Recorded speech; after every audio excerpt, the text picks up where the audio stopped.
Tuan-tuan, puan-puan dan dirahmati oleh Allah, kerana itu Imam Ghazali rahimahullah ta'ala bagi panduan kepada kita dalam kitab Ihya, ada 5 sifat yang kita kena kenali dengan siapa kita nak berkawan. Baik, kata Imam Ghazali rahimahullah ta'ala, satu orang yang kita nak pilih jadikan sebagai teman, kita kena ada 5 perkara ni. Yang pertama, mestilah seorang yang berakal. Bahasa kita, kalau kita bahasa utara kita kata yang ada akal dan sikit. Maksud dia apa? Bukan semua orang ada akal, tapi cerdik sikit. Bukan nak kena cari yang ada PhD. Bukan. Jenuh. Bukan. Dia cerdik sikit.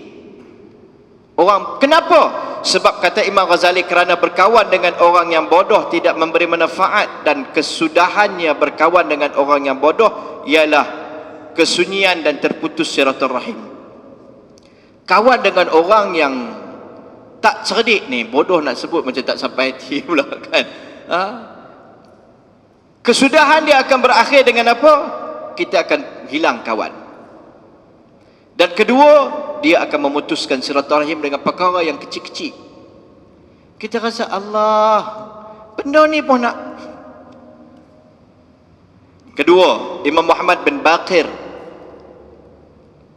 kata beliau, ayah aku Zainul Abidin, keturunan Sayyidina Ali radhiyallahu ta'ala anhu, menasihati kepada aku 5 perkara. Antaranya, jangan berkawan dengan orang yang bodoh, kata beliau. Kenapa? Kerana orang yang bodoh ni kadang-kadang dia nak bagi kebaikan kepada kita. Bila dia berkawan kita, dia kadang nak bagi kebaikan, tetapi kerana sifat akal dia yang kurang ni, kadang-kadang kebodohan dia tu menyebabkan kerugian berlaku pada kita. Contoh, dia nak bela kita, kita berkawan dengan dia, kita kongsi semua maklumat dengan dia. Ada kala kita berkongsi maklumat yang agak peribadi kerana nak tanya pandangan dia. Dia tak apa cerdik. Kadang-kadang dia nak bela kita tu kerana atas dasar kawan, habis benda peribadi dia pergi cerita ke orang. Dia tujuan nak backup kita, tapi benda yang tak patut cerita ke orang dia dicerita ke orang.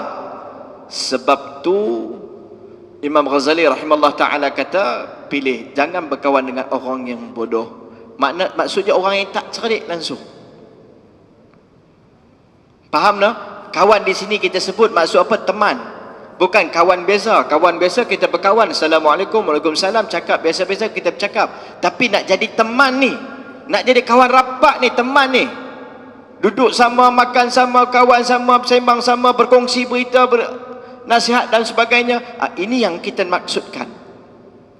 Imam Muhammad bin Baqir kata, kadang-kadang dia nak buat baik kat hang, tapi dia tersilap step, dia nanti jadikan keburukan pula datang kepada. Habis dia nak backup, dia cerita, kadang dia cerita habis benda peribadi habis.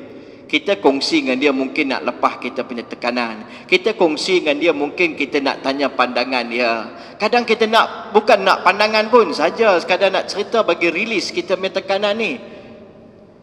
Bila orang apa cerita apa ke pasal kita, kadang dia nak backup kita, dia pergi cerita pula habis cerita kita dalam-dalam semua. Jadi kerana tu Imam Ghazali rahimahullah ta'ala kata, nombor 1, pilih orang yang cerdik sikit, berakal.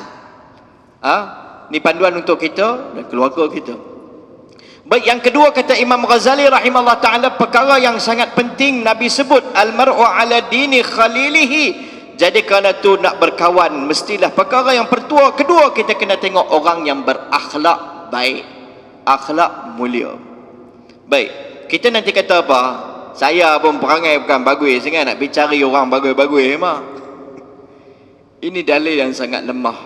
Pasal kita tak cukup bagus lah, kita kena cari kawan dengan orang yang akhlak bagus-bagus, baru kita nanti jadi bagus. Kita dah lah gelong, kita pergi kawan dengan kaki gelong, sama-sama jadi grup gelong. Kerana tu penting berkawan dengan orang akhlak yang mulia. Kerana apabila akhlaknya buruk, sifatnya buruk, dia akan menguasai, kerana sifat yang buruk ni akan menguasai akalnya. Walaupun dia satu orang yang berakal, cerdik, kerana sifat buruk ni akan menguasai akal dia. Emosi dia buruk, contoh dia satu orang yang panas baran. Bila dia emosi dia meningkat, akal walaupun dia orang cerdik tak berfungsi dia. Kita bergaul tanpa kita sedar, sikit sebanyak benda tu nanti mai kat kita. Kita bergaul dengan orang yang suka tengok benda yang salah. Mula kita rasa salah, lama-lama kita dirasa tak salah. Kita bergaul dengan orang-orang yang salah, benda ni sangat membahaya. Kerana tu orang yang akhlak yang baik, perangai yang bagus. Oh, maksud dia apa? Kita kena cari orang yang perangai bagus. Mungkin kalau kita lah seorang yang berakhlak yang baik, akan ada orang yang datang bergaul dengan kita. Bila kita mempunyai satu suasana yang baik, orang yang buruk datang pun dia bergaul, dia akan berubah. Tapi kalau kita tak cukup kuat, dia akan mengubah. Sebab tu penting. Dulu dia hidup cakap macam ada bahasa-bahasa semua bunyi respect kan, hormatnya. Lama-lama bergaul dengan kaki awak, nanti keluar main bahasa kan, pelik-pelik. Dalam rumah pun nanti bercakap bahasa yang tak patut bercakap. Siapa yang nanti sedang? Orang yang paling hampir dengan dia, orang yang dekat dengan dia nanti sedang. Dan dia susah nak mengaku. Hang ni apa lain macam sangat, cakap pun lain macam, nampak. Tanpa dia sedang, dia nanti kata apa berubah, sopa apa sejak hang duk berkawan dengan ni, kan, duk main lain macam, bahasa pun lain macam, yang kasar, nampak. Tak ada lah saja hang.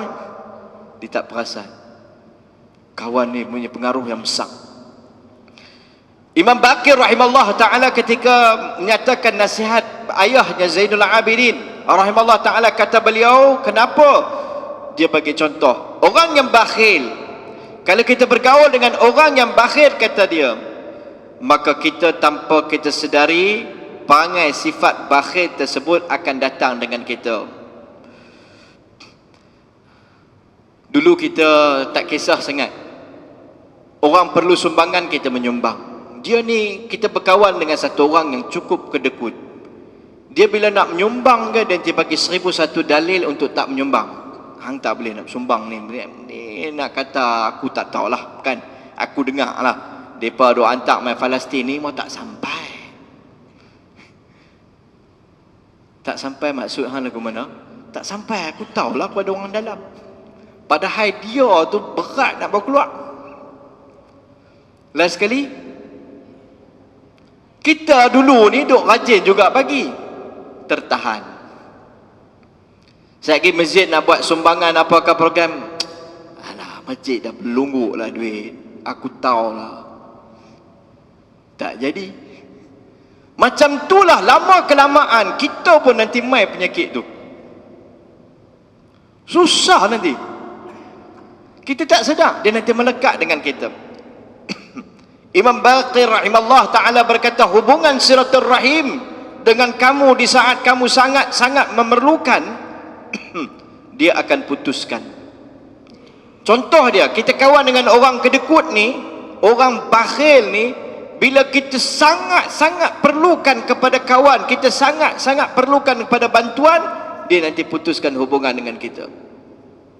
Dia tahu kita tengah duk jatuh, duk perlukan bantuan, kita call dia, nombor yang anda dial tak dapat dihubungi. Sekali dapat, okey, tak apa, nanti aku tengoklah apa aku boleh buat, tengok.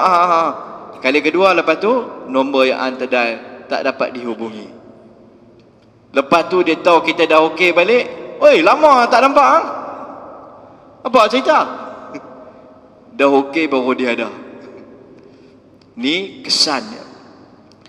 Kata beliau lagi, berkawan dengan orang yang pembohong, dia akan menjadikan benda yang jauh tu dekat, benda yang dekat tu jauh. Orang penipu kalau kita berkawan, kan, dia kira nak menipu ya. Benda yang jauh dia bagi jadi dekat, benda yang dekat dia bagi jadi jauh. Benda betul yang jadi tipu, benda tipu jadi betul.